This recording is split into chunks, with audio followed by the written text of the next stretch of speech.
নমস্কাৰ মোৰ পুনৰ এটা নতুন ভিডিঅ'লৈ আপোনাক মই স্বাগতম জনাইছো। সো আজি মই আপোনালোকৰ কাৰণে এটা হেয়াৰ মাস্ক লৈ আনিছো, যেটো হেয়াৰ মাস্ক লগালে আপোনালোকৰ চুলিকেইটা যদি আপোনাৰ চুলি সৰা প্ৰবলেম আছে, আপোনালোকৰ চুলিবিলাক বহুত ড্ৰাই হয়, শাইন যদি নকৰে, তেতিয়ালে বহুত ধৰণৰ প্ৰবলেম আপোনালোকৰ এই মাস্কটোৰ দ্বাৰা সমাধান হ'ব। বলক এই হেয়াৰ মাস্কটো লগালে আপোনালোকৰ চুলিকেইটা শাইনি কৰিব, লগতে আপোনালোকৰ চুলি সৰা যদি আছে এইবিলাকো কমিব, লগতে আপোনালোকৰ চুলিকেইটা লাহে লাহে দীঘল কৰিব আৰু লগতে চুলিত যিমানখিনি লেতেৰা আছে আমাৰ ভিতৰৰ পৰা গোটেইখিনি সাফা কৰিব। সকলোতকৈ ডাঙৰ কথা হ'ল কি এই হেয়াৰ মাস্কটো সম্পূৰ্ণ ঘৰতে বনোৱা হয়, ঘৰুৱা পদ্ধতি হয়। আপোনালোকে দোকানত হেয়াৰ মাস্ক কিনিব যাব নালাগে। আমাৰ যেটো দোকানত পাই মেথি বুলি, আমি হেতু বেছিভাগ পাঁচফোৰণত দেখিবলৈ পাওঁ। মেথি বুলি ক'লে দোকানত পাই যাব, মই ভিডিঅ'ত আপোনালোকক পেকেটটো দেখাই দিম। সো এইটো আপোনালোকে দোকানত যাই কিনি নিব, বাস এইটো ৰাতি ফিটাই থ'ব।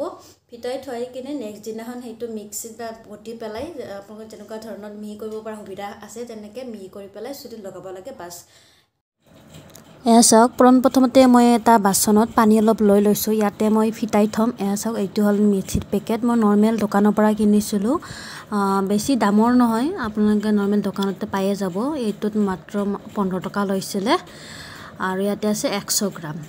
নৰ্মেল দোকানত পায়ে যাব আপোনালোকে যিকোনো দোকানতে। সো ইয়াতে মই ফিটালোঁ। আপোনাৰ যিমানখিনি চুলি হিচাপে সিমানখিনি আপুনি জুখি পেলাই ফিটাই দিব। এইটো মই 8:46 ৰাতি ফিটাইছিলোঁ। এয়া চাওক, মই টাইমটো আপোনালোকক দেখাই দিছোঁ।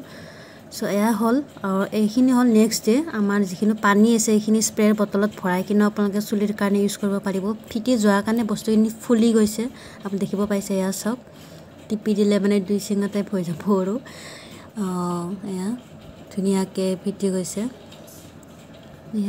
সো অকল সেইখিনি যে ইউজ কৰিব পাৰিব এইটো নহয়, পানীখিনিও আমাৰ চুলিৰ কাৰণে বহুত ভাল। আপুনি পানীখিনি পেলাই নিদিব, আৰু যেতিয়া বটিব সেইখিনি পানীয়ে আপোনালোকে দি দিব, বেলেগ এক্সট্ৰা পানী নিদিব যেতিয়া আপুনি মিহি কৰিব মিক্সাৰত।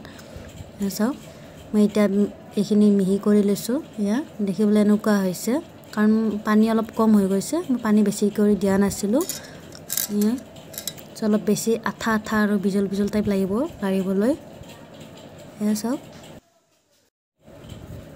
মোৰ চুলিকেইডাল বেছি দীঘল নহয়, সেইকাৰণে মই অলপমানে ফিটাইছিলোঁ, গোটেই চুলিত এনেদৰে মই লগাই লৈছোঁ। এয়া চাওক, সো এইখিনি মই ৰাখিম 1 ঘণ্টা বা 40 মিনিট। তাৰপিছত মই চুলিকেইডাল ধুই দিছোঁ। দেখিব পাইছে আপোনালোকে মোৰ চুলিকেইডাল কি ধুনীয়া শ্বাইনিং কৰিছে।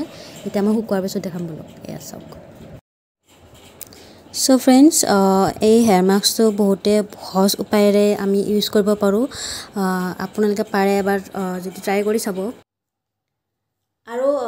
আৰু এটা কথা কওঁ, এই হেয়াৰ মাস্কটো লগাই পেলাই একচুৱেলি নৰ্মেল পানী দি ধুই দিলে ভাল হয়, শ্বেম্পু নকৰাকৈ।